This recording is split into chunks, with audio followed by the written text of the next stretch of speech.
up in the air emoji, rolling eyes emoji. But there's been it's funny. It's laughable about the roll cart rollout in Columbia. And whether you live in Columbia or not, I mean, you just have to laugh. It's entertaining. And so Mike will be in later on in the show. He's doing news all morning here. Brian's off for a couple days. He'll be in at 8:35. We're going to be talking about a couple of events. If you haven't had a fun weekend aside from the Super Bowl on Sunday planned, Saturday night's a great event, the Heart event. We're going to be talking to Melissa Gerke about that down in Jefferson City, the Mid-Missouri Heart Ball. I'm going to be there, really hanging out. You going to be going, Hannah? No? I'm not going to the Heart Ball, but I am going to go. John, where are we going Saturday morning? There's a chili cook-off as well. I'm going to the chili. There's a chili cook-off. We're going to be talking with, who's going to be joining us at 8:50 for that? We have someone talking about that? Mike Rhino from Navy Club Ship 5, and it's a big fundraiser chili cook-off for the Camp Quality at the Lake for disabled kids. Oh, that's super good. Yeah. And David Stokes from Show Me, he testified yesterday before a House, I guess I would just call it a downsizing committee on taxing authorities and stuff. There's a bill circulating through the House that, maybe I think it's a good idea to take a look at it because, boy, who wants to pay more taxes? John, you into more taxes or less taxes? No, I'll pass. Yeah, okay. Hannah, you like paying more taxes, right? Less would be preferable. Yeah. I've got these student loans I got to pay off now. I know. And Joe's going to try to buy your vote with another forgiveness dose before the election comes. We'll see. I mean, he can try if he wants to. So you'd take the gift, but you wouldn't vote for him. Okay, well, that's good. Okay. And today the Supreme Court's debating about whether Donald Trump can be taken off of the ballot in Colorado. And, of course, that will ripple through other states where that attempt is being made. So we'll be keeping an eye on that. It's really a historic moment for them. Dickie Durbin from Illinois, the People's Republic of Illinois, is that guy. He's saying Clarence Thomas needs to recuse himself because, Ginny Thomas, his wife, is involved in, MAGA politics. And former Missouri Assistant Attorney General. Yes. Did you see that movie? In case you haven't seen that movie, basically the bio on Clarence Thomas. It's a fabulous movie. And, for a while it was off of Amazon. They didn't want to play it and stuff. But I didn't realize what squalor he grew up in. Was it in Mississippi, John? Somewhere in the deep South. Yeah, he was about as po as they get. Yeah. And, you talk about an American story. I mean, and he was, I think for a while, wasn't he in Catholic school? He was going to become a priest. And then, just a fascinating story. Yep. His uncle, I guess, raised him sort of as his dad. I think he grew up in Georgia. Oh, was it Georgia? Okay. But it was really, yeah, but very squalid conditions. And I guess his uncle, I think, was a fuel oil guy. And it's just a great story, and how he just keeps. But he is the enemy of the left up in the court. I mean, I don't know anyone on the left that's ever said one nice thing about Clarence Thomas. And now Dickie Durbin says, well, he needs to recuse himself on this issue of whether Trump should be on the ballot or not. But I guess the issue now. Do you have any doubt, John, that he will not be on the ballot? I mean, I think he'll be on the ballot. Do you have any doubt? Yeah, I think, and, looking at the whole story, I mean, heck, I like to pull up CNN for the entertainment value. And they're even acknowledging in their headline says, Supreme Court may not escape unscathed from its latest date with Trump. And I'm like, what do you think? Yeah, right. No, Trump will certainly lay low on that one, I'm sure. Yeah, Created Equal is the name of that. It was a book. It was basically an autobiographical book, and then they made a movie out of it. And there was a lot of controversy a few years ago when, Amazon either took the DVD off of its sales or you couldn't rent it on Prime or something. It was crazy. But it was a great one. We saw it in D.C., actually. We were up there visiting, and I think it was on a trip for the rural hospitals. We were lobbying for rural hospitals with the Missouri Hospital Association. And we went up there, and so we got there a day early, and we screened at this huge theater down there on the riverfront. They have a beautiful, development there, entertainment type zone with restaurants and stuff. And near there is a theater. There was one other person and Helene and I in the theater, and I was so disappointed. I mean, Really? yeah, I couldn't believe it. I just couldn't He's believe got a very interesting story. I remember, back in the day. Well, he was a Jack Danforth when Yep. John Danforth was still Missouri's Attorney General before he moved on to the U.S. Senate. I mean, Clarence Thomas, as a young up-and-coming attorney, was an appointee, and then when he was here in Jefferson City many years ago, he served as an assistant attorney general. Yeah. No, Randy, I understand what you're saying in terms of being disappointed that there weren't more people there to watch the movie. I know. But having a movie theater to yourself is the best. It's awesome. I don't know, but you don't get the You reaction. like sprawl out. No, but you don't get the reaction and the crowd, clapping during great moments or sobbing even during better. sad moments. And People You can who, hear the dialogue. yeah, people who clap in movies. I just don't get it. well, I don't know. Okay, well, You clap in movies, don't you? no, I don't. Only at great moments. I But- fall asleep in movies. Do Is you? what I do. Yeah. I have some movies I have a hard time. I don't go to the big screen much anymore, but I guess, is the big screen holding its own? I don't pay attention to it too much. I usually wait for things to come out. Now, they bounced back after the pandemic. They had kind of a rough couple of years there for Yeah. sure in the industry. Stephanie likes to make fun of me. Of course, I tease myself about being such an old lady, right? But when I was in college, all of my friends would like to party all the time, and I just wasn't into it. And more times than not, I'd be the DD at the end of the night for them. And so instead of hanging out in the dorm by myself, a lot of times I'd go see a movie, like a late night movie. And I'd like take a blanket and get all comfortable because there'd be no one else there. Wow. It was pretty nice. You And like then- that, huh? And then when the movie was over, I'd go pick their drunk butts up and take them back to Just the dorm. hang out for a movie while they're partying. Yeah. Pretty much. So that would make you the all-American nerd, wouldn't it? That's good. Oh, yeah. I like that. That's Yeah. good. You and Stephanie, you guys are in competition for who's the biggest nerd. Is that it? We're nerds in different ways. Yeah. Yeah. I am like the old lady type of nerd. I see. Where I don't get out much. Yeah. I've never been real wild. Sort of a homebody. Yeah. Okay.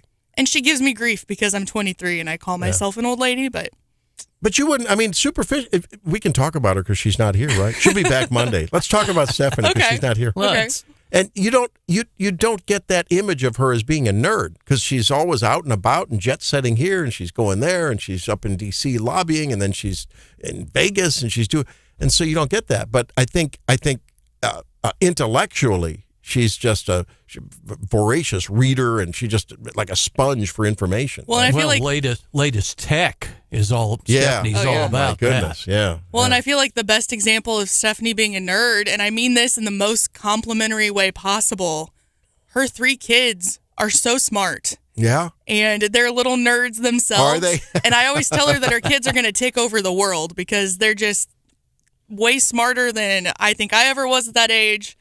And they're funny and charismatic. Like they're gonna take over the world. No pinkies in that family. They're all brains, right? That was a great cartoon, Pinky and the Brain. I love that cartoon. Do you even know about that cartoon? No, I didn't get the reference. Oh, my son was really into that. Oh, it was great. Pinky and the Brain. Yeah. That and Cat Dog. Cat Dog. Now that one escaped me. I am familiar with Cat Dog. Yep. I feel like Cat so, on one end, dog on the other. Oh. it's a pretty Alone in the complicated. world with a little cat dog. Yeah. That sounds like a Greek mythological creature of some type. See, I like the cartoons that were popular when I was growing up. I got the tail end of the 90s cartoons. Yeah. Because I was born in 2000, so it was like all reruns, and I never got to see anything new from those, which was kind of a bummer. But then I also got to watch a lot of like SpongeBob, Yeah. and Dora, those Randy types. Dora and the I- Explorer. Yeah. Yeah, Randy and I can relate to the era of Underdog. Oh, yes, indeed. Underdog. And then there was, because of my name, I remember Tobler the Eighth Man. You don't even remember that, John? I'm Gosh, Tobler the Eighth Man. So you took it rough at school. When Yeah, that one oh came man, on, I huh? took a hit. I took a hit. It was bad. Marianne Williamson's out of the race. I know that disappoints both of you. I mean, Who even is that? I'm going to say this just into us.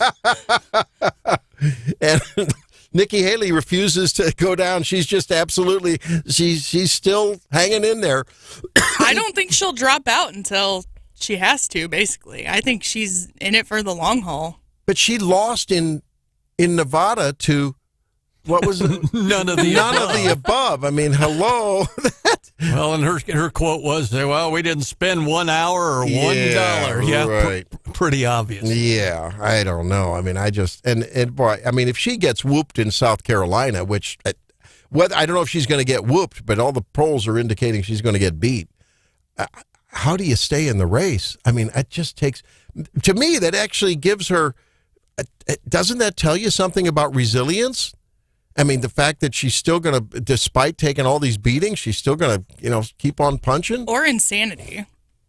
Well, doesn't that, I mean, that's redundant when you talk about a politician at that level, right? Okay, touche. You Fits have the to, definition, doesn't it? yeah, you have to be just of a different mentality to do that. It's just a totally different world to be there. Well, later on we're going to do some woke busting. We haven't done that in a while. We've got some fun with that, and I didn't get to a fun story I was going to talk about the other day. I just found something on Twitter that was a hilarious thing. I cannot establish whether it really happened, but whether it did or didn't, a guy on Twitter reported on his encounter was an idiot at a Walmart checkout. So we'll talk about that.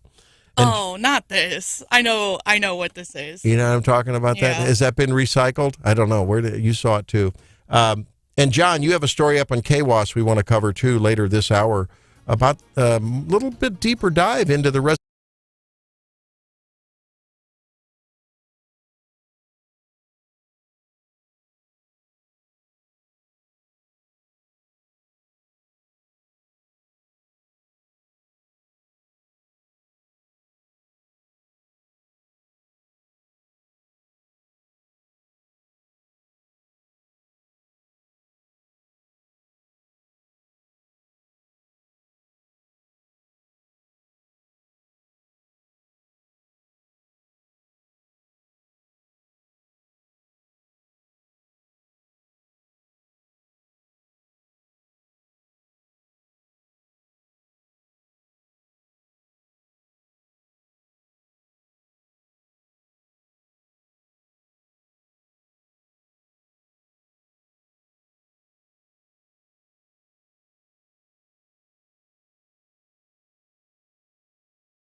Halloween yet, but that's Chuck Schumer's attempt at, I guess, a trick or treat. Welcome to the Daily DC Rundown. Stephanie's out, so I'm going to cover that today. And I'm telling you, if he thinks that this is going to pass muster with the American people, foisting failure at the border on the Republicans, Chuck Schumer and the Democrats have another thing coming.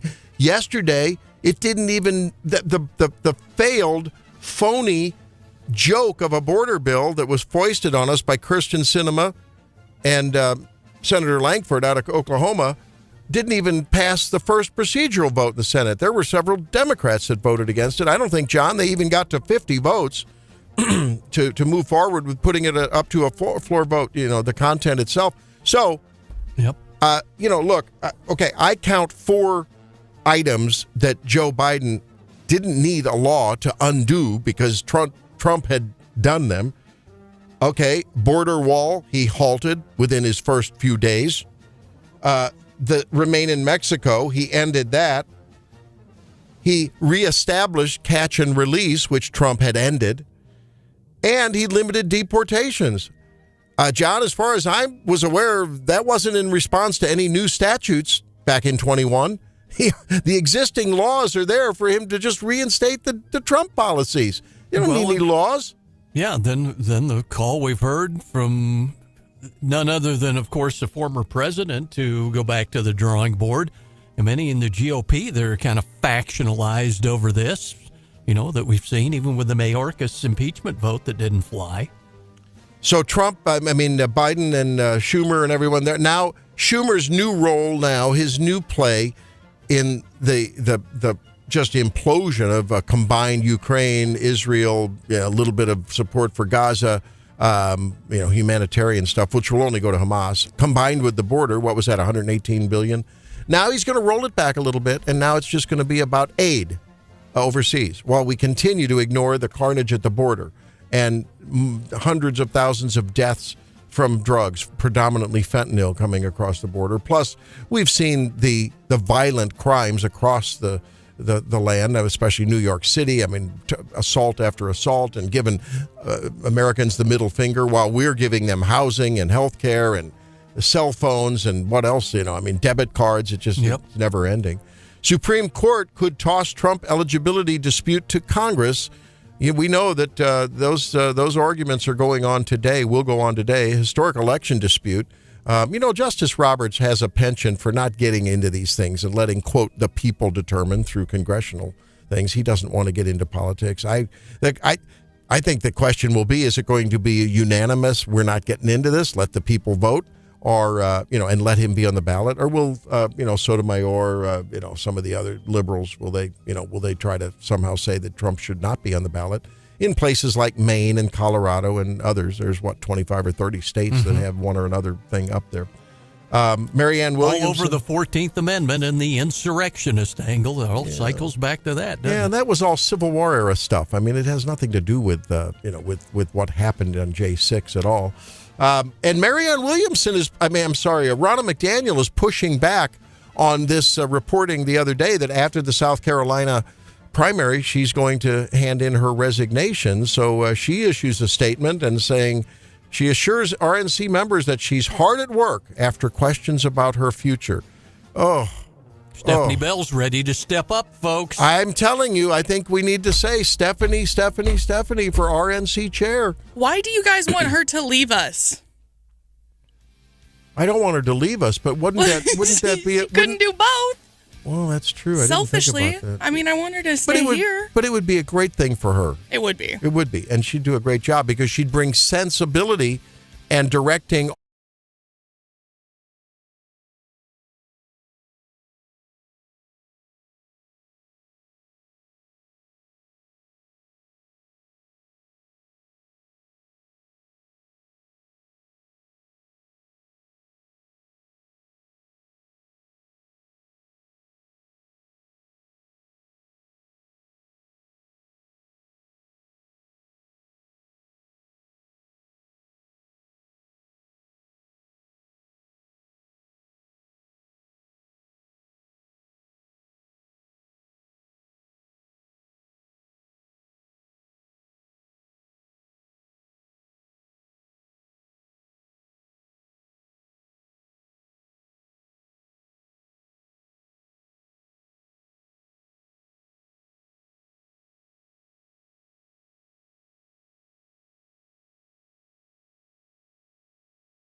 Producer Hannah and I are doing. No. I'm doing an experiment because I'm not sure.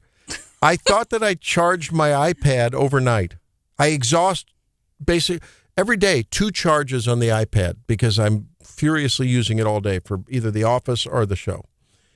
But overnight I always charge it, so I have a fresh charge here, so that we can communicate silently and in between, and we can do silently more research. as long as you remember to keep your ringer turned off. Yes. Yeah. Wait a minute. That reminds me.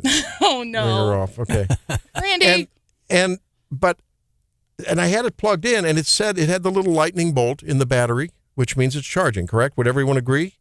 All night. All night long. Okay, all night is doing it. I open the iPad, and it says 4%. So what does that mean? Is it possible to have the lightning bolt in the battery and somehow not charging? Maybe your iPad battery is about to die. John, why would you tell him that? Oh, I have John. Listen, okay. Now, John, I have been in this studio trying to talk him down off the ledge. Because the second he realizes it's almost dead, he goes, oh my gosh, my iPad's out of juice. I got to find the charger. Where's the charger? I had it plugged in all night. I depend Hannah, on my why iPad. why didn't it charge? Is it possible for it to have a lightning bolt and not charge? I don't know what's going on. Oh my gosh, I need my iPad. Like, it's not, John, it's not that Randy. bad. It's not that bad. It's like, It's not take that a breath. bad. It's not Take a that bad. Yeah, maybe it's time to upgrade. No, wait, I just bought this iPad. I bought this iPad on New Year's Day of last year, 23. I mean, it's what, a little more than a year old? Time to check your charger cable, maybe. And then on top of it, John, Randy has the tiniest bit of a sniffly nose, and he's in there 3 times already this morning.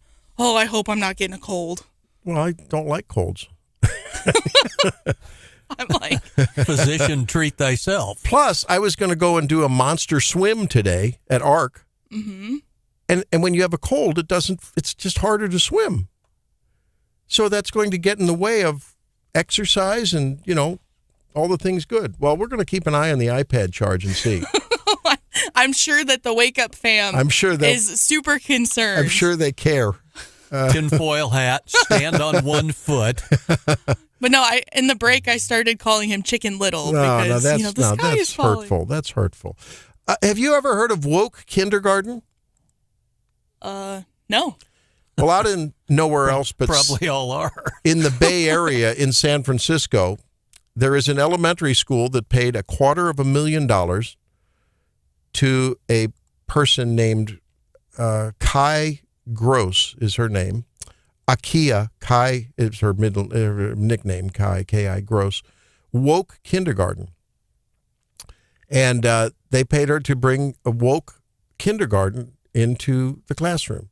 Now, this was an underperforming school to begin with, and this district at large has success in math at somewhere around 6% before woke kindergarten, and Yikes. Reading was around, I think, 20% proficiency. Where's this at? In the Bay Area in San Francisco.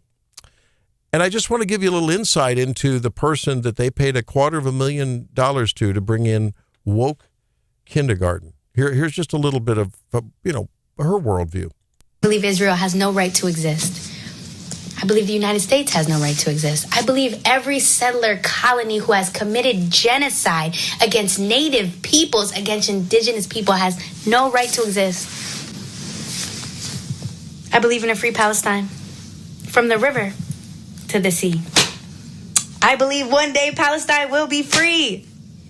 Is this news to anybody? White supremacy destroys for the sake of destruction. Abolition destroys for the sake of creation. We are not the same. I have an unwavering respect for children, an unwavering love and care and compassion for children, a commitment to children and to their freedom, to their learning, to their lives, to sustaining their lives. Y'all are the demons. Y'all are the villains. We've been trying to end y'all, get free of y'all. Is this audio from the classroom, or is this? This is. It looks like a home video. She's sort of laying on a couch or something, and she's talking to the camera. And this is a little bit of some woke kindergarten. Mm-hmm. And it's a radical militant ideology that they're giving the little books and the poetry readings and stuff.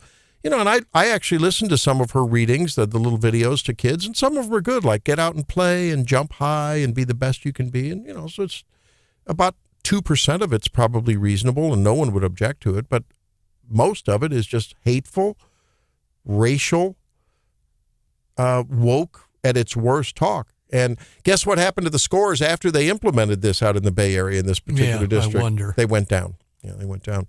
So literacy rate is now 12%, and I think 96% of the kids can't perform math up to grade level. Yeah, I was reading the story, and they said part of the curriculum includes a, quote, woke word of the day. Mm-hmm, mm-hmm.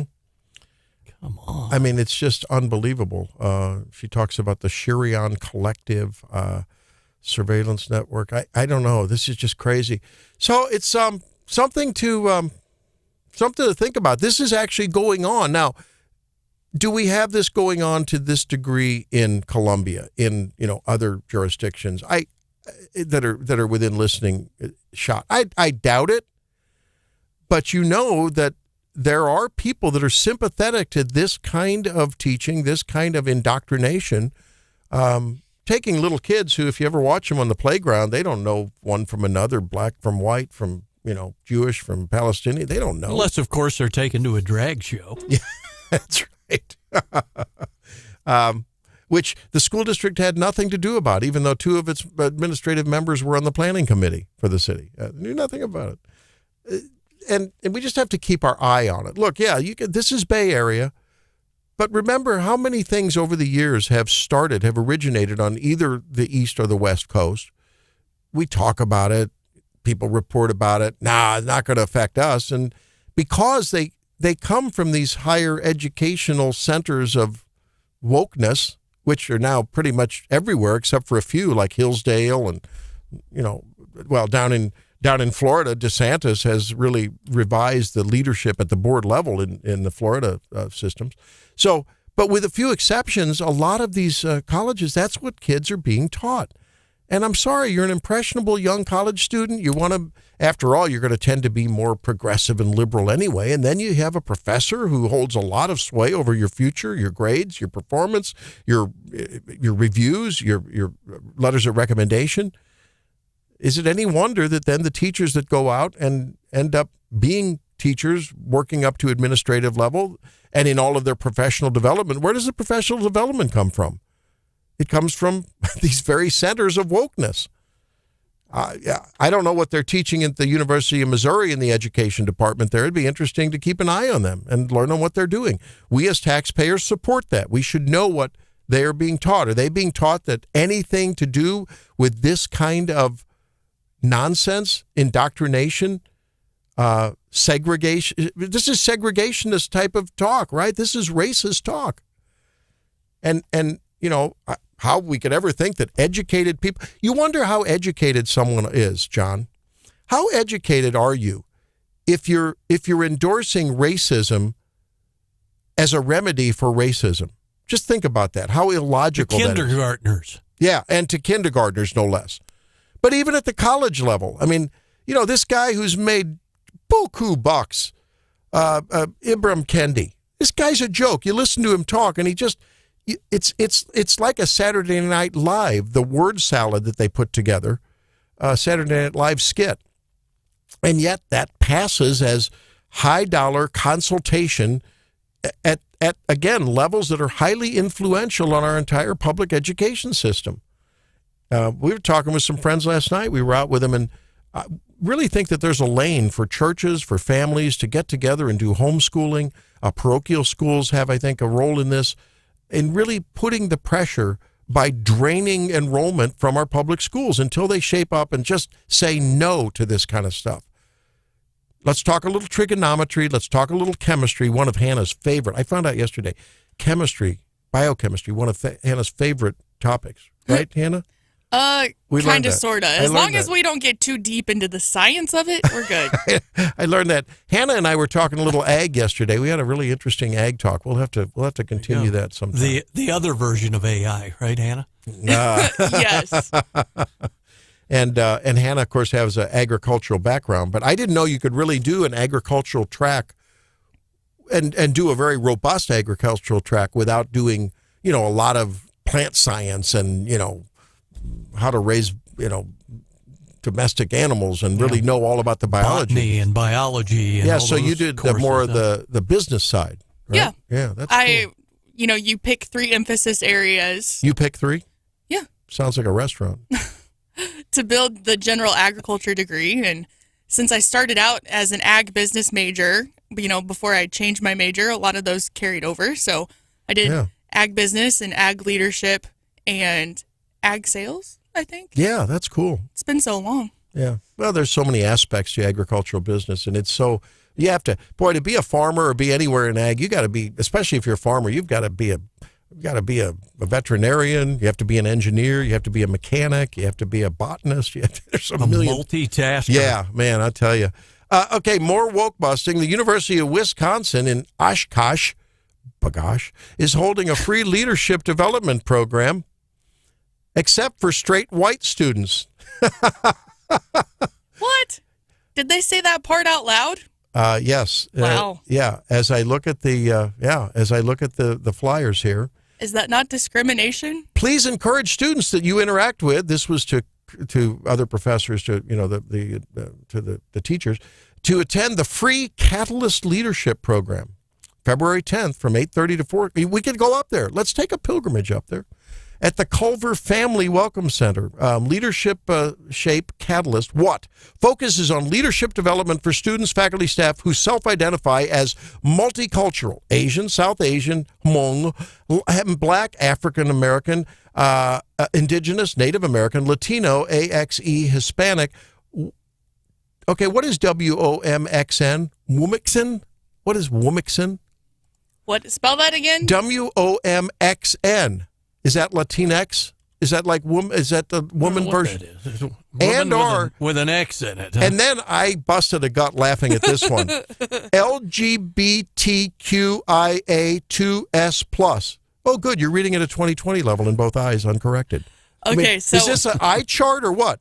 LGBTQIA2S+. What is the 2? What is the S? What's the plus? Pretty soon you might as well just say your alphabets. The whole alphabet. What is this? So I Googled the WOMXN. Yeah. And the first thing that pops up is a Wikipedia definition. So take that with a grain of salt. Yeah, okay. But it says, I'm just going to pronounce it as woman. It says the term woman is an alternative spelling of the English word woman, correct spelling. Woman, along with the term women with a Y in the middle, has been found in writing since the 70s to avoid perceived sexism in the standard spelling, which contains the word man. Anyone that would enroll their child in the University of Wisconsin, Oshkosh, Bagosh, you are crazy. You are absolutely crazy. If you're aware of this. Talk about People's Republic. My goodness. Holy cow. I mean. So then I look up how to pronounce this WOMXN, and it says it's pronounced exactly like woman. This needs to be exposed. And you could say, oh, Randy, pick your battles. There's people dying of cancer, and there's, people dying all over the world. Look at what's going on. No, this is the world. This is the world we live in. And these thoughts, these crazy, absurd thoughts are the ones that are shaping young people's lives. And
Guess what?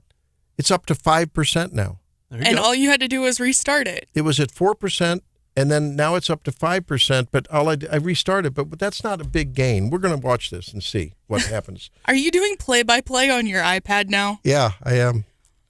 I just don't. John, do you do? Is it a guy thing or is it just me? My wife says I have a problem this way. When something breaks, when a dummy light goes on in the car, and it's but the car's running and everything, or like in this case of my iPad, it absolutely I've got to fix it before anything else happens. It just Well, that was like me with my smart device the other day, and had to go all the way back to the provider, and they emailed me a patch and said they'd been having similar issues. And yes, doesn't it? It just takes you off. It takes you off your game. I think it's a guy thing, and it goes back to the relationship, men and women.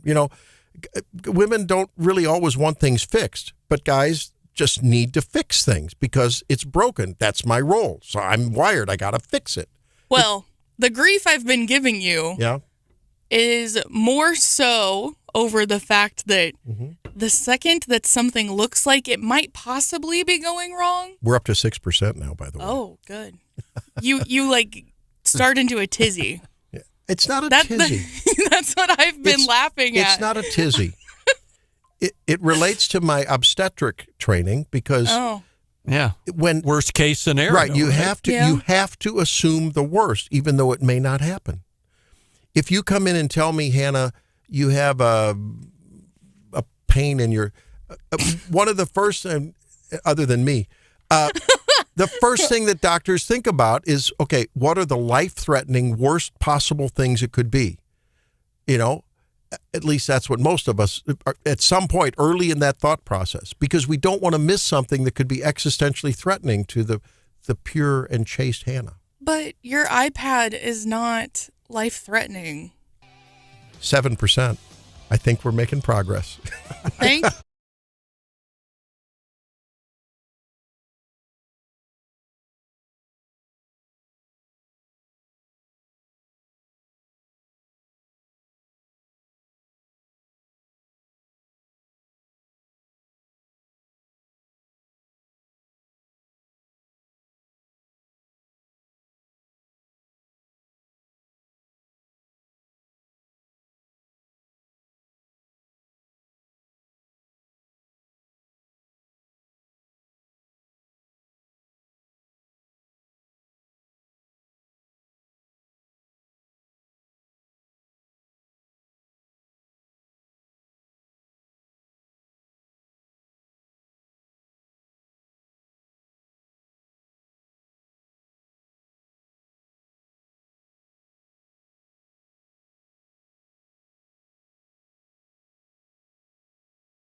every day.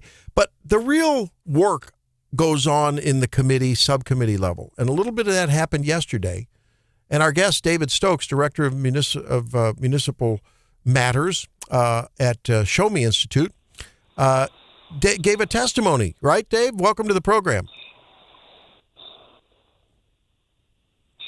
Yo, Dave. Good morning, everybody. Good morning. Hey, that was a little bit of a Darth Vader there as we entered. Everything okay there, Dave?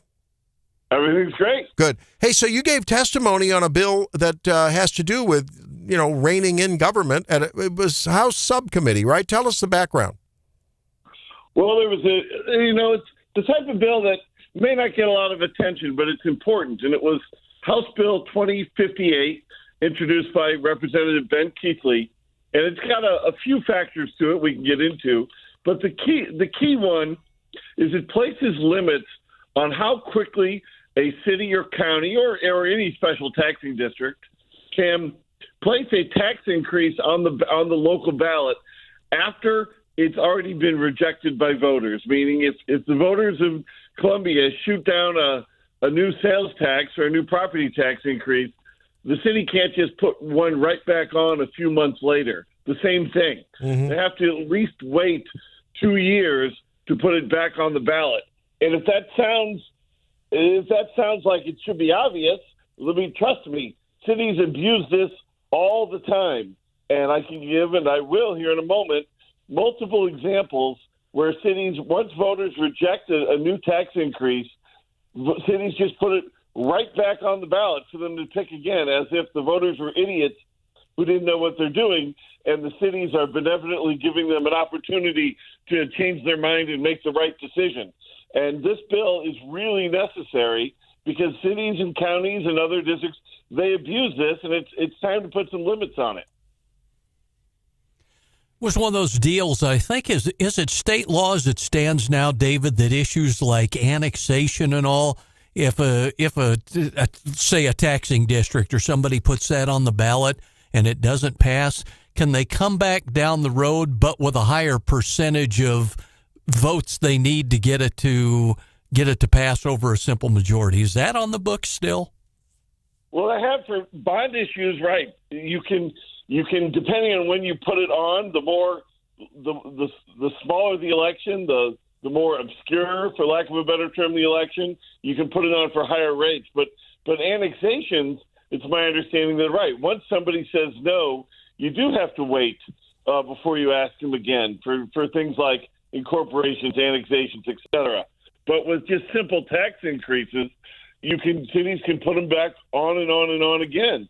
So let me give a few examples.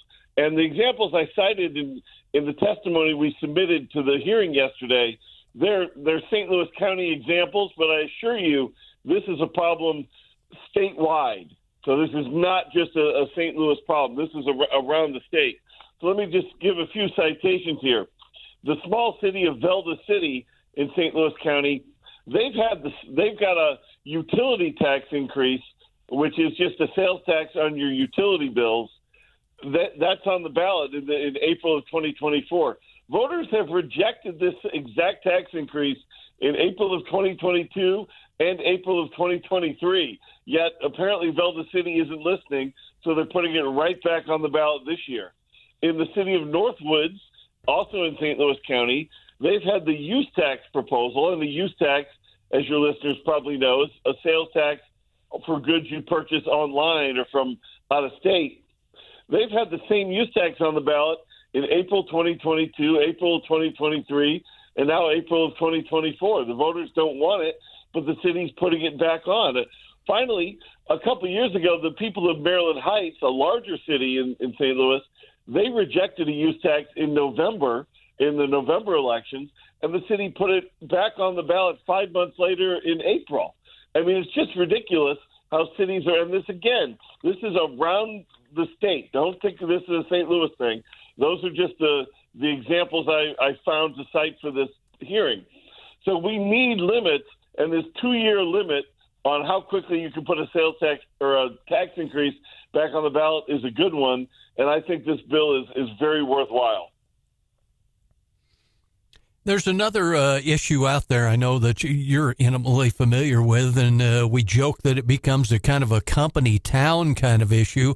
And that's Travis Fitzwater's proposal that he also floated when he was back as a Missouri state representative to cut the number of state representatives in the Missouri House by about 60 some or so. Your take on that? And here in Jefferson City and Columbia, there's 14,000 state workers in Jeff City, thousands more at the university. That's a tough sell around here, but it plays well in outstate Missouri. Well, I support it. I support it wholeheartedly. I was tweeting about this just the other day, and I look, in Jefferson City, that's going to be, if they cut out 60 or so state representatives, that's going to be 60 fewer aide positions or secretary positions. So it might not be popular, but it is a worthwhile thing to do. As you may or may not know, Missouri has an extremely large House of Representatives, the fourth largest in the country behind New Hampshire, Pennsylvania, and Georgia. New Hampshire is sort of an outlier. They have a House of Representatives of 400 people, but they only meet for about a month a year, and they just get paid a small stipend. So not really comparable. But we have a very, very large one, and that matters. Because the more reps you have, the more people you have introducing bills, and not all bills are good bills. We just talked about a bill that I love, but there's plenty of bills out there that are silly, I think, or unnecessary or harmful. And here's the other thing.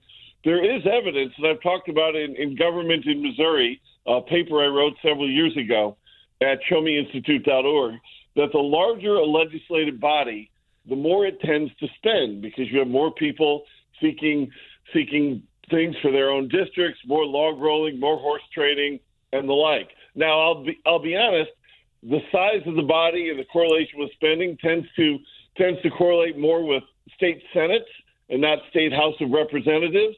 So I'm not going to promise a big cut to state spending if this happens. But it's still an important thing for people to remember. 102, which I think is the number in Senator Fitzwater's bill, would still be a larger than average state House of Representatives, and it would be plenty large, I think, to give Missourians the connections and the representation they need in Jefferson City, and we could save several $1 million a year in salaries and benefits for employees of the House while still getting, I think, a healthy and vibrant democracy. So I'm a strong supporter of this bill to reduce the size of the Missouri House of Representatives. Talking with David Stokes, Director of Municipal Policy at the Show Me Institute, showmeinstitute.org.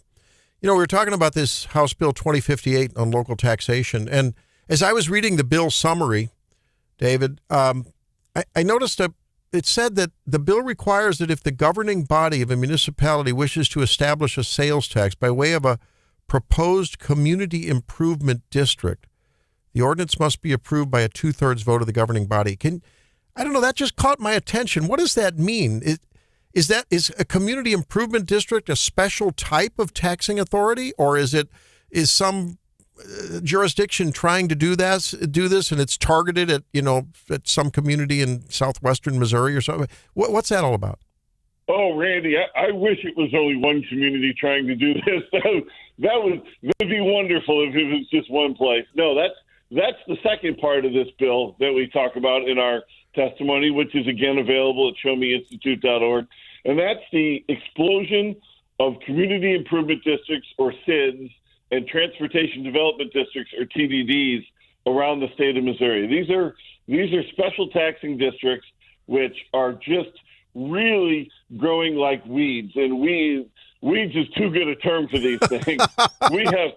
we have hundreds and hundreds of these things that have sprouted up, to keep on with the analogy, over the past 20 years or so.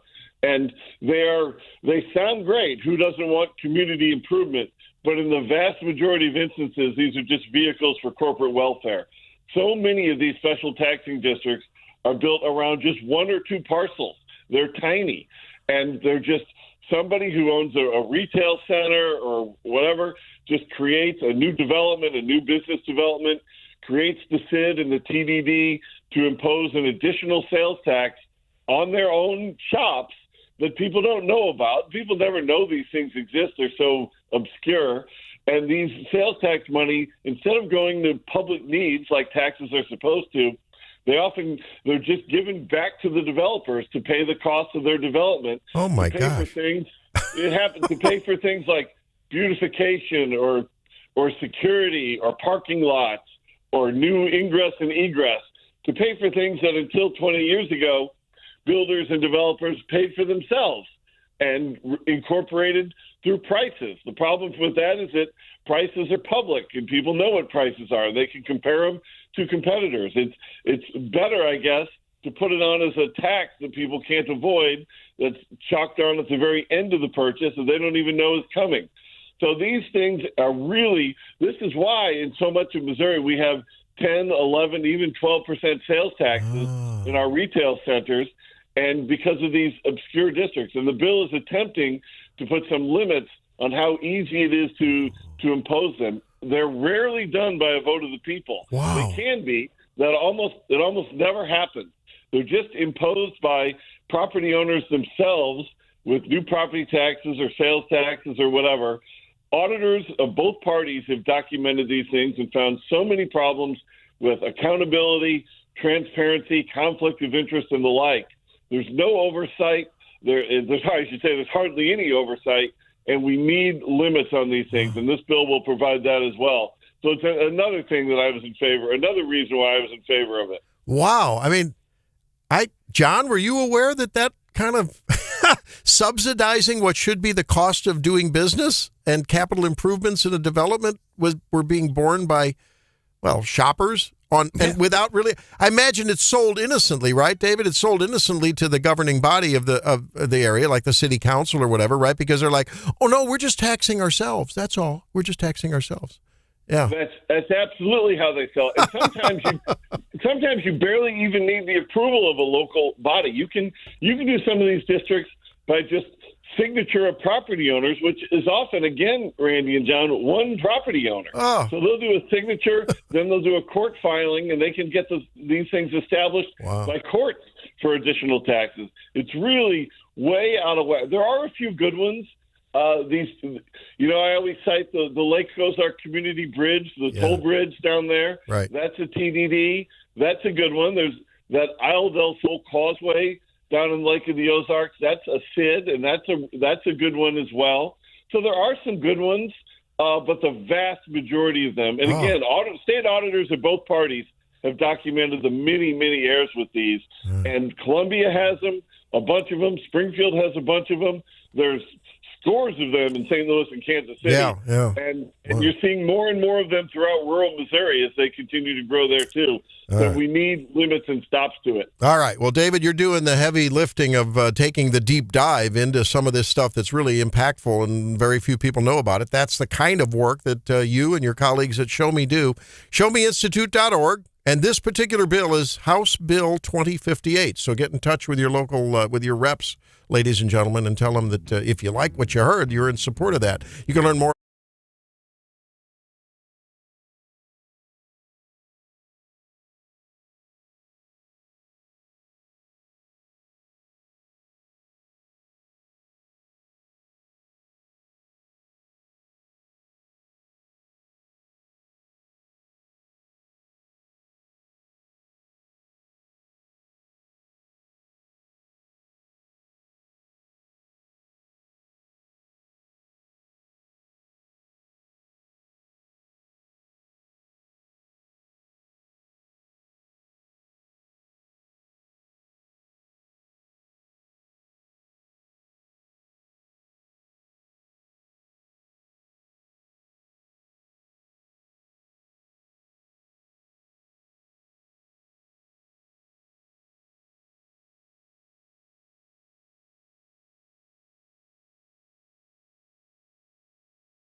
Are you really going to talk about Viagra in your feature segment? I guess so. These stories just keep coming up, don't they? Oh, John. Oh, my God. But no, it's a medical question. Uh-huh. And I wanted to ask you about it, Randy. Oh, boy. There have been some studies lately that show Viagra may help lower the risk of Alzheimer's. Mm-hmm. Is that like a legit thing, or am I being duped by the internet again? I got to be careful here. Oh, no. Well, we know that... I'm not trying to get anyone in trouble. I'm just intrigued. We know that sexually healthy species, sexual health and the ability to engage in sexual activity is actually a barometer of general health. Sick individuals don't usually engage in relations. Makes sense. Intimacy. And so you could argue that, if this is able to help you, then you might get better. But that's a false argument. The real argument is some of these things are helpful for reducing blood pressure. And we think that Alzheimer's has a lot to do with small vessel disease in the brain and not getting good blood flow. And in sort of like it's a slow burn brain attack. You have a heart attack. That's an acute event. But if you have vascular problems, it relates to many forms of dementia, including Alzheimer's. So could be related by keeping the blood vessels open, which is that's why things Makes happen sense. with Viagra. It opens blood vessels. That you might get a little more blood flow to the brain and help it be nourished better. Yeah, this article from The Guardian is saying that researchers found that men who were prescribed Viagra and similar medications were 18% less likely to develop Alzheimer's or dementia. Yeah. That seems like a significant amount. Yeah, you 18%? Know what? 18%? In studies, though, really, if something is only 20% worse or 20% better or 15%, when you look at studies and you see reports on the air, that's really within the margin of the kind of study that says, I don't know if it's really that significant. You want studies that are 50% better, But it's okay. Hey, look.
but we'll cover that. And we do want to cover the Ashland bond issue failure the other day. That was interesting. But now, Hannah, this NIL issue, name, image, likeness, and college athletes was on your plate. I didn't realize that this is really a big bonanza for a lot of these guys and gals. Oh, yeah. So I saw this on TikTok. Well, then it must be true. Right. But the story comes from December. The University of Utah, the men and women's basketball teams and the gymnastics teams were all offered either a 2024 Ram pickup truck or a 2024 Jeep Grand Cherokee. They were offered a lease for their choice of one of those two vehicles. Wow. And their payment and their insurance was paid for by this big NIL deal. Wow. And each of those vehicles is valued at over $40,000. And they haven't released what the overall total value of that was, but that's a lot of dollars. So I wonder in those arrangements if when they graduate or, become pro or whatever, if are those transferable leases? I don't know. Certainly there's not a commitment to continue the lease past your service to the university. I haven't seen much on that, but it does say that they were gifted the lease for one and not the entire vehicle. So yeah, I think folks have been around a while. Randy and I can relate. I mean, the famous story on this that predates all this was Eric Dickerson, who went on to be a big guy in the NFL. Right. Back in the day when he was in high school and the whole commitment thing, and he was talking to the Texas Aggies, boo, after last night. And he was also talking to SMU, and he was the one who got the legendary gold Trans Am. Yes, I remember that. The Texas Aggies bought him. A car he kept, I think, even after he flipped his commitment to Southern Methodist. But that was the whole thing. Eric Dickerson, that was back in the 70s. Yeah, I remember that. And I guess it had always sort of gone on undercover, and it was sort of hush-hush, and there were ways to reward athletes in the recruitment and process and beyond. I mean, should I say alleged that it was happening? And so this is an effort to sort of bring it into the sunlight and regulate it and, have a way to do that. Well, I wasn't aware that people that play, especially at the higher competitive levels, actually don't get much time to study at all, to work. I mean, they are always either studying or they're working out and they're having morning workouts and evening workouts. So I understand having some way to allow them to get some bucks for what they're doing, but I waffle between, are you a student or are you really just a working athlete? My question early on with this was, what happens to their amateur status in regard to the Olympics or something, Yeah, I hadn't thought about that one. Although we see NBA players play in the Olympics all the time. So I don't know. I guess that whole logic goes out that's the true. window. That's true. And hockey. Well, and, especially some of the top performing athletes in their sports that, bring in a fair deal of NIL deals, worded that weird, that's still kind of pennies in comparison to what they bring into the school, in my opinion. Oh, yeah. Well, we had Tom Kruckmeyer, the former chief state economist, on with us on Monday, whose hobby almost is going into the financial side of college and pro sports. His take on it was, they've assigned values for players from some of the top teams in the nation in excess of $1 million for the school. Woo! Each individual, wow. Big dog players. Holy cow. Well, and I found a list of the top NIL players from Mizzou, and no surprise really that, Mizzou football quarterback Brady Cook tops the list. His NIL valuation is $1.1 million. Really? Yes. Luther Burden comes in at number 2 with $862,000.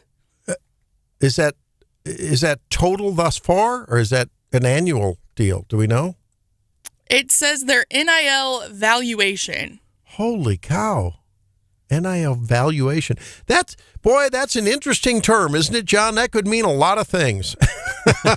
Other than name, image, and likeness. Yeah, correct? right. I mean, what exactly does that mean? I don't know. Well, and, in the grocery store, you may have seen this, or you might see this in the very near future. Mm-hmm. The Every True Tiger company has come out with an ice cream called Tiger Tracks that's going to feature different Mizzou athletes on the carton. Every True Tiger, that's a local company? It says that it is a NIL brand company. Huh. I probably flubbed the words on that, but those are going to be hitting grocery stores. It looks like it's essentially a cookies and cream ice cream, but of course it's black and gold. I'll be darned. Well, Luther Burden Jr. already has. I mean, I've seen him in the store, those red hot riplets, the chips with his picture on them. Really? Mm-hmm. Yep. Red Hot Riplets. Is that you mean it's a name brand like a Lay's? Yeah, but it's called, I think it's Old Vienna who makes them, and they're a hot, sweet barbecue chip that Luther's endorsed and is on the bag. Well, in Iowa's Caitlin Clark, who, of course, if you're not sure of who Caitlin Clark is, think Steph Curry, but for women's college basketball. Oh, okay. Like she's the trays. Yes, lights out. She's booked a lot of NIL deals, and I'm looking it up right now. And as of January, she, for NIL deals, was worth around $740,000 for a female athlete. Wow. You could argue that that's a little out of hand. No? I don't know. I still, again, back to my original argument, she's making Iowa a lot more money than that. Like that's look what the TV rights deals go for. It and Iowa's right there in the hunt. I mean, look at Mizzou's. It's pretty lucrative as a capital L. Could I make a grumpy old nerd comment here?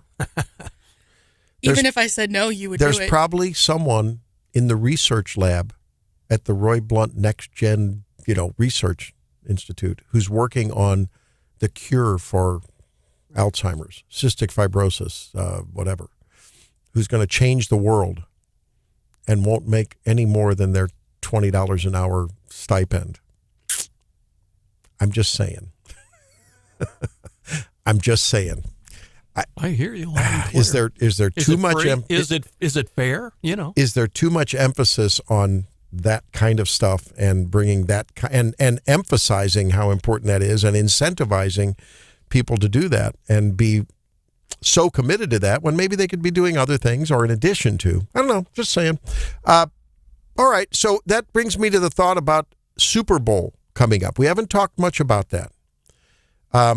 Is anyone willing to start, maybe stepping out, John, on the ice and maybe making a little prediction? Have you been thinking in those lines? Well, the book, I checked FanDuel this morning, just, out of curiosity, of course. Mm-hmm. Yes, of course, only curiosity. 49ers 1.5-point favorite, which isn't much of a margin, but man, the Chiefs, when they get in the midst of it, you can't take Patrick Mahomes and the crew out of the mix. And he likes to be underdog. I mean, that proved this postseason, the playoffs, my gosh. Well, and I saw a video. They've been doing, Super Bowl week festivities in the stadium there all week long. And there's a clip of Travis being interviewed and just getting booed in this stadium. Really? And he just kind of starts laughing and he's doing the, bring it on motion. Like, yep, I'll take it. And a lot of the comments under this post are going, why are they getting him fired up? That's the last thing you want to do with a player like Travis Kelce is sort of, make him the villain because he's going to show up with a lot to prove on game day. So in California, we have this California, Missouri, the good California. The good. Yes. Yeah, sorry.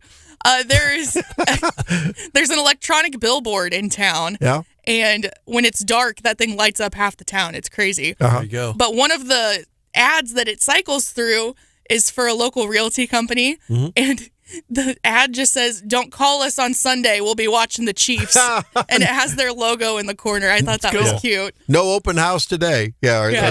California, Missouri, that Hannah likes to refer to as the Midwest Coast. There right? you go. Yeah. Cali Mo. James says all of these athletes are one bad injury away from never moving on to professional sports. Nice to see they can get some compensation for hard work as a young person. I don't that's reasonable. How about this? Because they're one injury away from taking them out of any further earnings in that realm, how about tying eligibility for NIL, and it may be or not, I don't know, tying it to some kind of academic performance so that they, just to help encourage them, because after all, they are still young skulls full of mush. Their brain isn't yet developed fully. And right? they bring in the phantom tutors and stack the deck on the testing, and they get their Well, that's the problem. I mean, what if 3.5? Yeah, see, I think they should be held to some academic rigor, because without that, I mean, it's doing them a favor. It's doing them a favor. Because they're not guaranteed that they're going to be able to continue to run the 40 and whatever they run it for. You know what I mean? So I don't know. Rick says most CFOs tell me they get headaches regarding the athletic department. They'll tell you most sports are a drain on colleges. Huh. Well, I mean, that's why when Mizzou went through all their stuff back in 2015, was it? Yeah. When the football team joined in and basically went on strike, that's kind of why it was such a big deal to the school at that point, because they were looking at, was it a $250,000 fine if they didn't play in the next football game? That's yes. Yeah, remember there was the big standoff, right? I don't know. I just think we put an awful lot of emphasis on it. I've heard that net they're a net positive revenue wise for the university. I can't believe that. Sandy says my husband's idea was to hold that money till they graduate. Yeah, I mean that it ties it to some academic performance. I think that. I mean, after all, that's what college should be first and foremost for. Maybe we should have colleges that are nothing more than the equivalent of vocational colleges, but they're sports colleges. That's all they do. But knowing that these athletes a lot of times can't even go out and get a part-time job because of their practice requirements, and there's workouts, practice, they watch film, all those things. That's been one of the big arguments. I don't disagree. But most people aren't going to make $750,000 at a part-time job. Right, but they have no way of making some money for themselves. Their scholarship might pay for their food and lodging on campus, but what about anything else? Well, what more do you need? You're there to study, Hannah. You're there to study. Gas School for is your about car? study. Okay, let's give them a little stipend for that. Those old Trans Ams are not very fuel efficient. That's right. All right, when we come back, what's up in your world, John? Well, we're tracking along with some delis going pro-Israel.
Well, in light of our Jefferson City pro-Palestinian protesters getting things wound up in the downtown area the other night, Jewish delis are now battling anti-Semitism with what they call pro-Israeli sandwiches. Most of them, if you read the menu, are popular deli staples. Broadway special, Sussman and Lev's in Baltimore, is tongue, spiced beef, corned beef, salami, sweet gherkin pickles, and lettuce. Zingerman's in Ann Arbor, Michigan, which they're now calling the kind of a Reuben, seeded rye, toasted on the flat top, pastrami, Swiss coleslaw, and Russian dressing. Maury's Deli in Chicago's Hyde Park has sky-high double-deckers, including the Israeli mensch, which is corned beef, roast beef, Swiss cheese, and, of course, Maury's special dressing. We're seeing a thread here on Black Bavarian Rye. Finally, Bergstein's in Chicago Heights. Close to the East Coast special, they have the Moscovich, corned beef, turkey, Munster cheese, coleslaw, and altogether now, Thousand Island dressing on toasted challah bread. Now you know the rest of that story. Doesn't that sound good? Oh, sounds real good, doesn't it? Oh man, nothing like a Reuben or any variety of that. But sometimes I was so disappointed recently. We were somewhere. I think it was sort of one of these not fast food, but a chain. I don't remember. And I ordered a Reuben. I hadn't had one forever. And it came out with that Carl Buddig kind of corned beef. You know what I mean? The pressed stuff. Yeah. It's so disappointing. It wasn't the real deal. And that it just didn't make it, but there's nothing. You like Reubens, Hannah? I don't know if I've ever had one. They don't sound appealing. You don't like corned beef and cheese, you probably wouldn't. And Reuben generally has sauerkraut. Oh, on it. sauerkraut on nope, it. you lost me. Nope. And then Thousand Island type of dressing on there, it's really good. So I like the cheese and the Thousand Island dressing. Hannah, Everything else, nope. But you have to have a little of the acid on there to sort of balance out all of the rich fat and, oil and everything there. So you put the acidic, sauerkraut on there. It's super good. It's a hard pass. If I buy one for you, will you try one sometime? No. They also have the Rachel, which swaps out the corned beef for turkey. Oh. Okay, that would probably be better. Do you know sauerkraut's good for your microbiome, Hannah? Of course it's good for me. You should have that. You should try some. Why is it that everything that I don't like ends up being good for me? But you know what? You can evolve. There's time. You're young. You can just gradually, you step out, you try a little something here. You do. Like we talked about it the other day. You said you really don't like dry alcoholic beverages, dry wine. You like sweeter wine, right? Yeah. Most young people do. And then over time, you evolve. That's kind of a Midwest thing, too, with the sweet wines. Yeah. Yeah, wine in the Midwest is I'll take tough. my vodka lemonades and party it up, I guess. Going back to the popularity, Randy, from back in the day of Mad Dog 2020. Annie Green Springs, remember that? Oh, wow. I tell you what, the only time in my life I've had a hangover was after a bottle of wine. What kind of wine? Super cheap stuff. James says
Well, one thing we can all agree on, the leading killer in these United States is cardiovascular disease.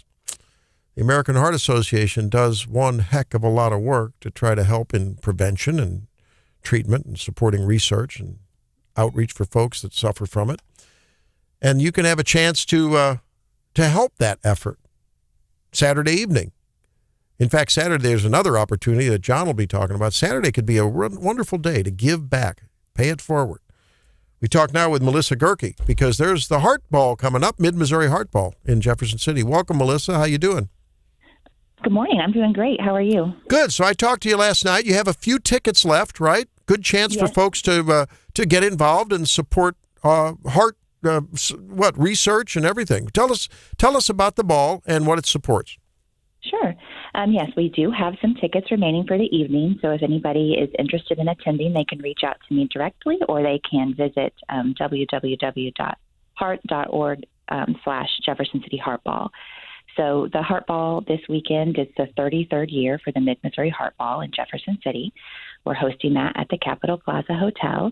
We're excited this year to be actually celebrating the American Heart Association's 100th birthday at the Heart Ball, and celebrating with our community all the hard work that they have done in 33 years, the millions of dollars raised to support our efforts at research, spreading awareness, and ensuring equitable health for all in Mid-Missouri and beyond. Okay, so this is an event that has gone on for how many years? 37 here? Is that what you said? 33. 33 years. 33rd. Wow, 33rd year. So a third of the life of the American Heart Association. Absolutely, this has been alive. That's something else. And what's going to happen at the ball? Is there going to be entertainment, dancing? I mean, we're going to be there. Helene and I are going, and I'm a little nervous because I called you yesterday. You really reassured me. I was getting very anxious. If you talk to Hannah, she'll tell you once in a while when things aren't going just perfectly. I have a perfection problem and I was worried that my old tux, I couldn't find the pants to my tux, and what if I can't get a tux? And once in a while, or so you won't reject me if I don't have a tux on Saturday night. Is that right, Melissa? I won't be turned away. Absolutely not. So we call it black tie optional. We ask that you kind of wear your best, but we won't kick you out if your tux is a little outdated. So okay.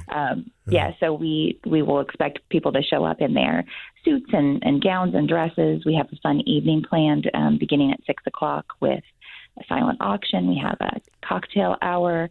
There's a fun photo booth. There's an opportunity to get formal portraits taken. Ooh. And then around 7 o'clock, we'll start our program. We're going to celebrate our sponsors and donors, enjoy a delicious dinner. And then we'll have a live auction. We're going to celebrate a local survivor, John Weber. Oh, neat. And then after the evening concludes, after our Open Your Heart donation, then we will go into an after party that goes for about 2 hours from about 9:30 to 11:30. We have the Vincents performing live music and dancing. So it's a really fun evening. Hey, that sounds like a real good blast and for a great, great cause. And again, the way to get tickets, the website again? Heart.org/Jefferson City Heart Ball. And you have a Facebook page as well. We do. There's an event page on Facebook. You can just search for the 2024 Mid-Missouri Heart Ball. Okay, that's great. And you said the Vincents are going to be performing live music. Yes. Live music, and we're really excited about the Vincents. They're new for us this year, but I've heard they put on quite a show. Yeah, I having been in the music business for 20, almost a quarter of a century, as I was working my way through med school and beyond. I got to tell you, the live music, that means a lot to me. I'm really glad. And there's nothing against DJs, right? But I mean, live music makes an event special. It just makes an event special. So that's real cool. Okay. Hey, that's great. And, a lot of people like to dress up once in a while, and it's a nice opportunity to do that. Because everything's casual now in the work world. And so it's good to dress up. It feels nice. And you can get your portrait taken and everything else. Mrs. Tobler just texted me, Randy. Yes. She wants you to find your baby blue leisure suit before Saturday night. So you might want to get on that one. Well, I don't know. I don't think that's going to happen. No, we're not going to do that. All right, Melissa Gerke from the Heart Association. We appreciate you very, very much. Thanks so much, and look forward to seeing you Saturday. Hopefully, folks, you'll sign up and get out there and support Heart, because look, that is the leading killer and the leading disabler, frankly, of people in these United States. And there's a lot of work to be done, a lot of good work. And a lot of that money does circulate back here through research, right, Melissa? Oop, I guess she's gone. Okay. It does. It circulates back through here. All right. We're going to talk about another event that you're going to have an opportunity to participate in, maybe a little less formal, and John will have something to say about that with a special guest that we have at 8:50. So we'll want to talk about that too. So, do you like to dress up, Hannah? Don't you like to get all dressed up and every go out once with in a your, while? It's fun. Yeah. Go out with your dude Brandon, and you guys really kick it up a little bit and take the carriage ride on the town, and every once in a while, yeah. Yeah. Yeah, I like that. Now and then it feels good to do that. John, how about you? Are you dress up, dude? Oh, when the heart ball comes around, you gotta go with the black tie. A black tie optional, as she said. And in defense of that, we see about half the folks in Texas. But it's a great event. There's all sorts of cutting edge research being done with hypertension and all that stuff. So that's where the bucks go. No, there really is. And I remember during my medical training how little could be done when people had serious heart disease that really impaired the strength of their heart muscle, in heart failure, or after devastating, big heart attacks.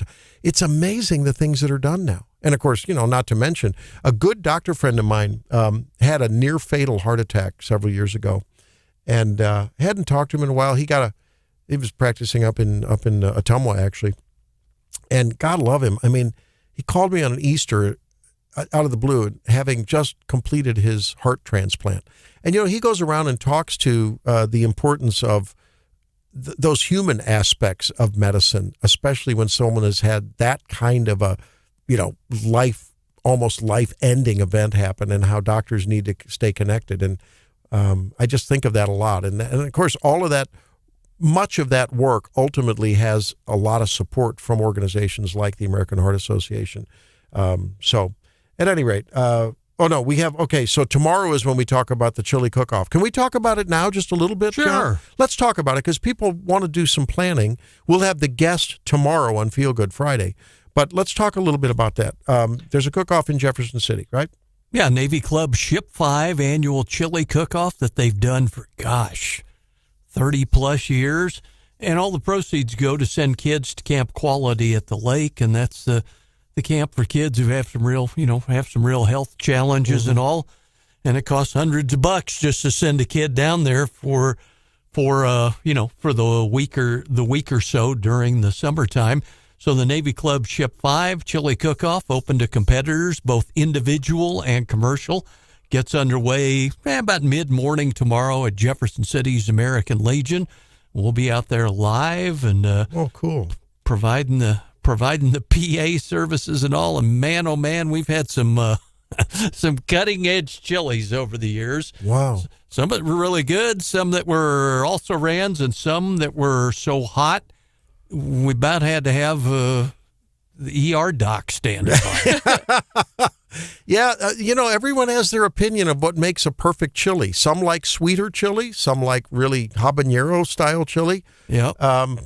All I know is I like chili. I once had chili, and I don't even make it when we make it. We still use the ground beef, but chili that actually had little chunks of meat in it. You know what I mean? It wasn't ground beef. Something about that was extra special. And maybe it was just the chili and the spices. I don't know, but I found that a unique twist. So this is a kind of event where people enter, right? They pay an entry fee. And then there's an entry fee, yeah. And I think we usually end up with at least a couple dozen entrants, and it's divided up into individual. There's also a commercial category that we've been assigned to with the radio stations too. So yeah, it's pretty neat. You get to pay they don't charge enough. Yeah. to get people in, and you eat. It's all you can eat. You go around and sample all the chilies, and then they've got a big chili dog bar that you can belly up to. It'll fill you up. Helene has a what she calls a field day planned for me on Saturday. I still have to get that artificial Christmas tree down from the upstairs level, and I got to do that, and then put it in the attic. It's quite an event. That and some other stuff. But I think this should take precedence, don't you, John? Oh, certainly. I think I do need to come down. It's for charity. Absolutely. Come on. I mean, how selfish of us to worry about cleaning up the house when I should be down supporting a great event like this. I think that sounds good. I think that's what we'll really do. I think it sounds like a good excuse is what I Great think chili cook-off. Where will that be? At the Jefferson City American Legion Hall, starting about mid-morning or so, and Al Dooley and company will be there live from 8 to 9 with the KWS Saturday Morning Show. Wow, sounds like a gas. Yes, sir. Do you like your chili with beans or without? That's a whole other controversy. That is. Yeah. I'm kind of the standard guy. Make it with beans, Yeah. but I'll certainly eat what they call the Texas style that's just meat. Yeah, either way. John, we haven't talked a little bit, but we probably should about this Ashland bond issue failing the other day. The other thing that I'm tracking is this, there was a guy found in Creasy Springs who was from Macon. KTVO in Kirksville is reporting that he was murdered. Don't know if you've seen that, but we're going to... That's what we just saw from the Macon police chief now calling it a homicide. Oh, boy. Okay, so we're going to have to talk about that, I think, after the bottom of the hour news, along with the Ashland thing. Mike Murphy will be in. We'll see if he's got an update on that, some local stuff going on. And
Futures are up.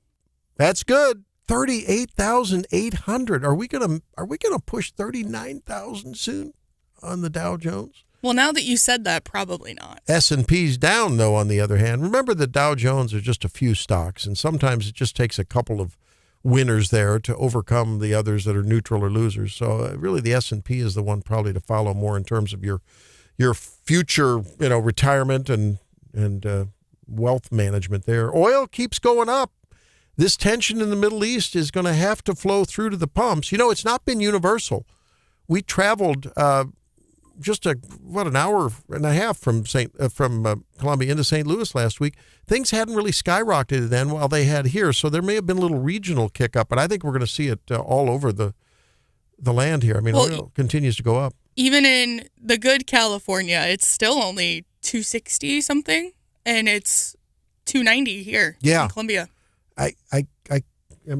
We talked with Larry Behrens, and he said in general it goes up. Some of it has to do with I can't believe they're mixing the summer fuel mix though yet.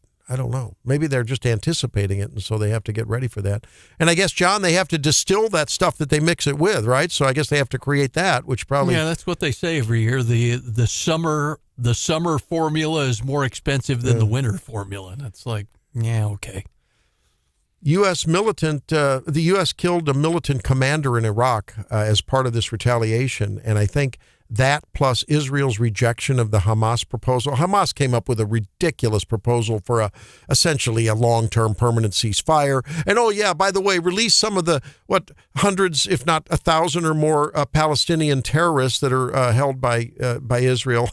And Netanyahu just laughed it off the stage. So that's not going to happen. Blinken is over there still trying to hold out hope against hope. It's not going to happen. And now Hamas launching another wave of missiles. Yes, sir. Back into Israel. And continued airstrikes by Israel on Gaza. So I don't see anything happening. And every time there's uncertainty and tension and kinetic action in the Middle East, you're going to see this happening. That's what I think, John. I think we're seeing a little hint here where Hannah invests. Under Armour shares jumped after raises profit expectations amid sliding sales. Hannah? I like Under Armour. Are you driving the Under Armour sales? No.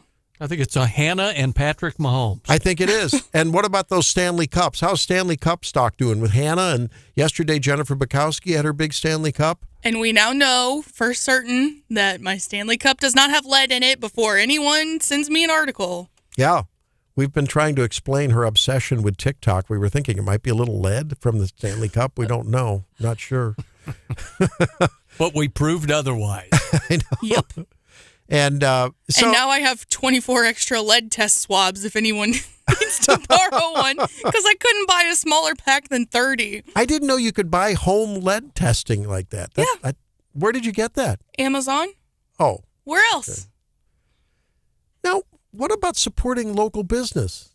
Why is everything Well, I Amazon? do that as much as I can.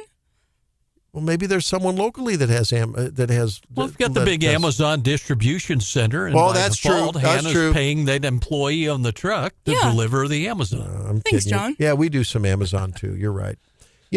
I wonder if ultimately Amazon, like we see with all of the streaming services and a lot of the online, John, I know you're watching this, the online news services.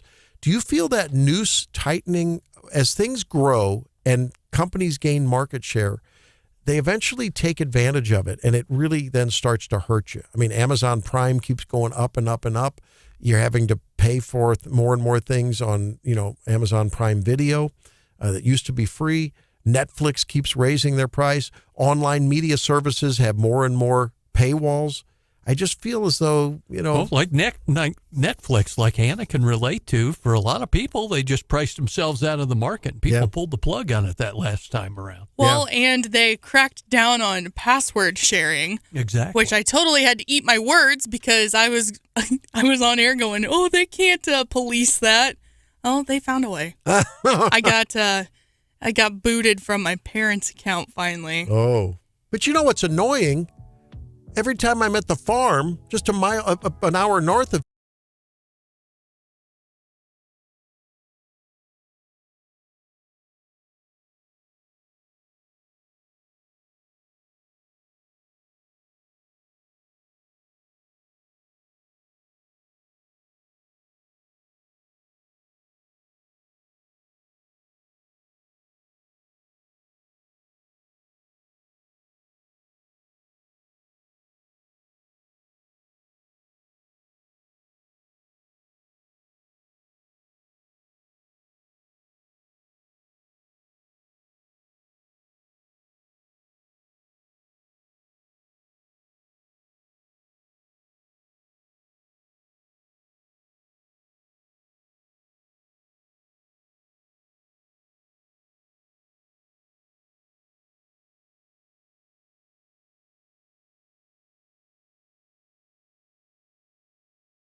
can't always get to the call or the text for that matter. We try to do as much as we can. But we do appreciate your comments. Man, John, I have a list about 10 long that now I feel like I need to go and try out the Reuben sandwich at various delis in Jefferson City and Columbia. I mean, it's great. Thanks to our Wake Up family members. Yeah, thank you very much, guys, for weighing in on that. That's great. John, you have a story up on KWOS, KWOS, on the Facebook page and on KWS.com about this Ashland bond issue. And it's an interesting happenstance. It lost the other day, a no-tax infrastructure bond issue. What's that all about? Why do you have any thoughts about that? Well, I guess I talked to somebody I know who's lived in Ashland who will remain nameless, but does know the alderman.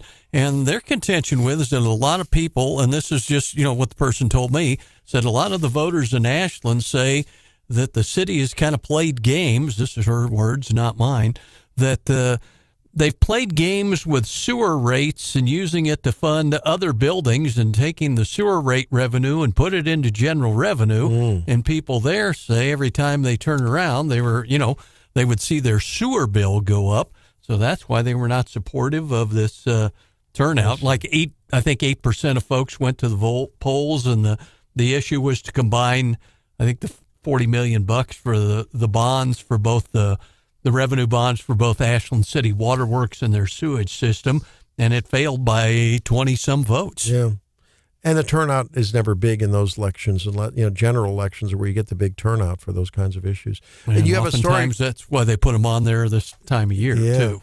You have a story in KWAS about a little more about Ashland's police chief. When Stephanie Bell comes back, we're going to have to ask her if she's willing and able to give us any inside information. Well, she won't be able to give us inside information, but you said there's more coming up on that question, of the police chief? Yeah, this is from our news partners at ABC 17, and their story says questions have come up about the investigation into former Ashland Police Chief Gabe Edwards. You might remember they put him on leave in July, on paid leave. And then finally, he resigned in December, $50,000 payoff. But ABC 17 reporting that Edwards was still coming into City Hall to help with IT and technical problems while he was on leave, and even said that they talked to the investigators and kind of called him the go-to IT guy for the city of Ashland, even after he was on paid leave. So wow. I don't know, maybe you look on it on the upside, maybe they were still exercising their option as long as they were paying him. They got some work out of him. Yeah, isn't that interesting? I thought leave would be leave, right? And the other side of it was that the allegations, and the Highway Patrol did the investigation, and the allegations were that he'd improperly used, law enforcement websites and law enforcement records. So I don't know. That's interesting. Yeah, I thought it was kind of a left field thing, but yeah, it is interesting. We also have this story of a Macon resident, a man who, according to news reports, was murdered. Officers, police are saying that, but found in Creasy Springs area here north of Columbia. And wow, do we know anything more about that? Malik Jones, 25. He was the one that I think it started this investigation, and we know that Boone County Sheriff's Department was looking into it. And then we heard this morning that the Macon Police Chief, Joey Roberts, had talked to KTVO, like you said, up in Kirksville, and his line was, it's apparent that he was murdered, and the family was out, I guess he was seen a week ago Tuesday in Columbia, and family members have been hanging up posters, and it's, kind of a creepy deal. But now Macon police saying they are investigating it as a homicide. Wow. Yeah. And ABC News is also reporting that a discrimination lawsuit was filed Tuesday by the parent of a Columbia public school student claiming the child suffered abuse from district staff. Accuses the CPS of disability discrimination and violating the Human Rights Act, Missouri Human Rights Act. Michelle Baumstark, of course, the CPS spokesperson, said the district was not aware of the lawsuit, but of course they couldn't comment on it. She's representing herself. This is Crystal Blaufelt, representing herself in the case. Human Resources Officer Carla London and Special Services Director Elise Monsees are named in the lawsuit as defendants. Charge of discrimination. Something about the child, I guess the student, had attended Alpha Hart Elementary since 21 and was, quote, excluded from attending school or forced into a homebound placement rather than in-set school attendance. Alleges that CB transferred the student into the Columbia School District from an Iowa district where he had been receiving special ed services and was treated differently from classmates who did not suffer from disabilities, and that the district used seclusion, isolation, and restraint. Well, there are circumstances that allow for restraint. I know from the medical business, they're very, very, very restrictive. You have to document that someone is basically a threat of injury to themselves or others. And I don't know those particular analogous rules in the school, but I imagine it's, along the same lines. I don't know. I know some of the claims that ABC 17 posted from the suit said that the child in question had suffered bruises and other injuries from CPS employees. It alleges one staff member punched the child in the back and another used their backpack to pull him down the hallway at Rockbridge. So that's the allegations that the 17 reported. This raises an interesting issue about mainstreaming children that need a lot of special attention because they just either have severe cognitive problems, other physical problems, autistic problems, whatever it is, and they need help. And I think we all want to make sure that they get help and get their education and have an environment that's safe and supportive. But I think about, in St. Louis, where we grew up, they had the special school district. It was a separate district with dedicated, specially trained people focused in a setting that was structured to, I think, best support those kids, And I think, I guess there's arguments on both sides. From the child's perspective, it's good to be in contact and be as mainstreamed as possible. But on the other hand, I guess it's a resource versus a benefit type of a question. For districts on the one hand, and for students and parents of students on the other hand, because I know my daughter taught in a district just for a few years within earshot in our listening area, and she got the first year she was in teaching, she did well and got some kind of a recognition that she was a great teacher, whatever. So the next year, guess what the award for that was? Larger class size, no paralegal. Paraprofessional, and frankly, a frankly autistic child. And I remember getting a text on the family thread where she was just beside herself because she was trying to teach the kids in the class. This child had an outburst and was, laying on the floor and kicking and screaming and stuff. And she just was beside herself. It eventually was one of the reasons she left teaching, because she just didn't have the support and wanted to help this child. I don't know what the right answer there is. I know, but I hear you. Had a friend who taught in one of the local school districts here, and much the same thing. Had a background in special ed and had to move away from it. Yeah. So I don't know. Mike Murphy, how you doing? I'm good. We were talking about this discrimination lawsuit filed here in the CPS, and how there's always another side to that story. Oh, for sure. Yeah, I know from the medical industry, we had a nursing home contiguous with the hospital that I was running up in Northeast Missouri, and one after another complaints by family members who weren't there of elder abuse. Well, one of them was the phlebotomist was trying to draw Grandma's blood. Grandma was thrashing all around, and it was a matter of create a laceration and massive bleeding inside her arm or restrain her. These are tough questions. I'm not trying to make a... Oh, it's a real journalism problem, too. I read it. I didn't do anything with it, and I'm not sure I'm going to. And it's a terrible judgment to have to make. So I'll read some civil suits and say, that's a news story. Yeah. And then others like this, I don't know if it is, and I feel like it's not, because you put one whole side out, and the other side will say, now they shouldn't do this, and I've counseled so many times over the years, they shouldn't say, it's the pending litigation, we're not going to comment. Right. They should just say, we're going to meet this in court, we don't agree with it, da-da-da-da-da, but they won't, and they don't. So what you do is you put out a totally one-sided story, and a whole bunch of people start thinking, and it's got a long way to go yet. And when you read the reply or the response that will come in 30 days, get a whole different Right. perspective. Right. So that's a tough thing for news reporting. And that will probably be public, right? That'll be that'll for be sure. filed. And Oh yeah, it is. That's why it's out now. Right. I saw it yesterday and kind of cringed because it's messy and it's it makes CPS look horrible until the other side comes out. Right. And we were talking before you came in about in St. Louis, they have special school district with dedicated staff, dedicated facilities.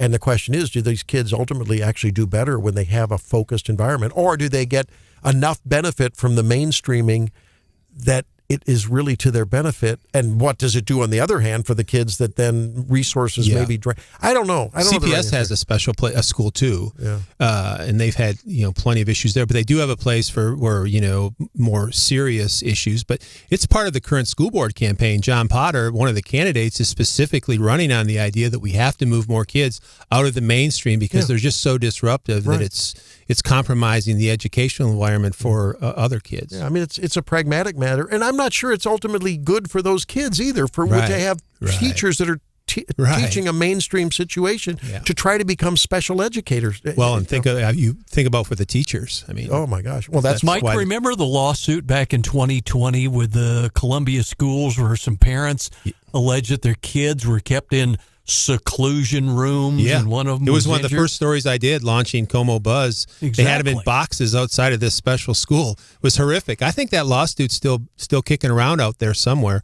They did stop that practice. Yeah, they had a name for these boxes, and they but you read that and it was horrific, and it just tore through social media. But then you go see the school boards or the school district's response, and it's like, well, we have a kid that's massively out of control. We don't know how to restrain him. Are we supposed to wrap him up in chains and irons? Right. So it's kind of like a timeout room, and then maybe it's not so cruel after all. And as you get into it, well, there you go. It goes from one horrific, what is going on, to there's another side of the story here. Yeah. Mike Murphy is with us. Of course, you hear him doing some news here, as well as publisher of ComoBuzz.com, and along with Al Germond, hosts Columbia Buzz. What's on this week? Don't know yet. It's like typical. It's only Thursday. Yeah, I know. I shouldn't have asked you because I'm the same way. I never know what's happening. Well, news kind of culminates at the end of the week, and like we had a great show last week, and we didn't have any guests till Saturday morning, and then all of a sudden it was like bang, bang, bang, and we had a heck of a show. So, something will kind of pop up here in the next. Maybe day you can do you can do a feature all 3 hours, 2 hours, 2 hours. You can do both hours on Taylor Swift and on the upcoming Super Bowl and the raging argument of whether we want to see her or not. I don't know. Mike, I got a text from Texter Jim who says he remembered the Columbia Public Schools called those seclusion rooms Zen dens. Oh. I heard. Yep, that is hilarious, and that rings a bell. That is so funny. It's not funny. It's just a certain reality that but you got a picture. Most people have lost track of what it looks like inside a public school today because it doesn't look like it looked when you went to school, and so some strange things happen. No doubt about it. A texter says. I won't mention the name, but family had similar problems at Alpha Heart, not following IEP, child excluded from field trips, para not provided as per IEP, moved to get child in another school. So who knows? I mean, here's the way I look at it. There's certainly credibility in some of these, some of there isn't. But running a public school today, it's a reflection of our public society, and it's a bear. You're going to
program. Yeah, I hate talking about it. Yeah, I know, but it is. So this week, no, was it last week or this week? Last week they rolling started. out? Yeah. Now it's going to continue for like 4 weeks. But then the pickups don't start until when? March 4th. But people are putting their roll carts out. Yeah. So, and I'm not sure. I'm not speaking critically of the city on this. Perhaps they could have put a note on the roll carts, but they've been telling everybody for weeks and months that it's the automated pickup with the new big arm trucks comes and picks up your roll cart and dumps it automatically, begins March 4th. Well, the rollout, for lack of a better word, of the roll carts, they're doing it a month in advance. It's going to take them that long to get 50,000 customers in the city of the roll cart. So they started last week, and it's continuing every day. If your delivery is on Monday, you get it first on Tuesday, next Wednesday, and so on.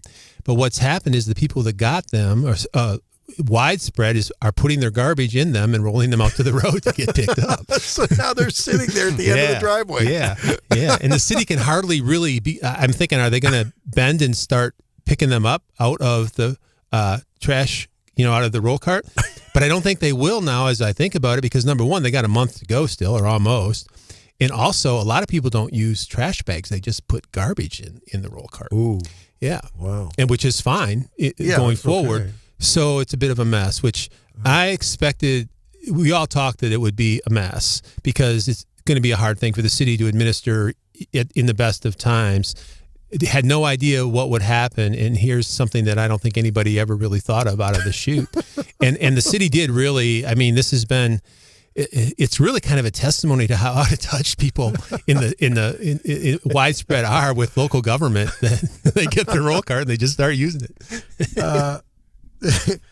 A listener says, I live in the county, so the carts don't affect me. I'm a huge Kansas City Chief fan. Go Chief. You guys are killing me, he says. Yeah. But this, we talked a little bit about it off the air, and it's about the fact that people aren't as engaged as maybe they should be for their own good, right? Yeah, I mean, it's like they're not. This has been out there. Yeah. Oh, yeah. And keep in mind that some amount, I don't know how many tens of thousands, but we got a bunch of students too, and they produce garbage. Yeah. And they don't pay attention to what's going on. All of a sudden they got a roll cart, right? And I know. If their landlord hasn't informed them, and I don't even know how practical that is. So we're going to struggle for a few weeks here to get this thing rolled out. These young people, they just don't pay attention. No. I mean, Hannah didn't know it was Reagan's birthday on Tuesday. I mean, neither did you. You waited till Wednesday. She knew who Reagan was, though. Hey, coming up, Gary Nolan. It's Think Tank Thursday. I always love that, as we do every day with Gary.